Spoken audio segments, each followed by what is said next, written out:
নমস্কাৰ। ৰিপুঞ্জয় গোস্বামী লিখা কবিতা নীলাঞ্জনা।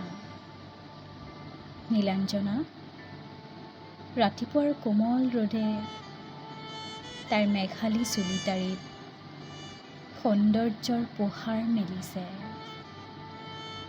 তাই মোৰ প্ৰাণ, তাই মোৰ ভাল পোৱা, তাই নীলাঞ্জনা। মই খিৰিকীৰ কোণেটিৰে তাইকে চাই আছিলোঁ। ধুমুহাই কঙা কৰা মোৰ জুপুৰিৰ তাই একমাত্ৰ পোহৰ।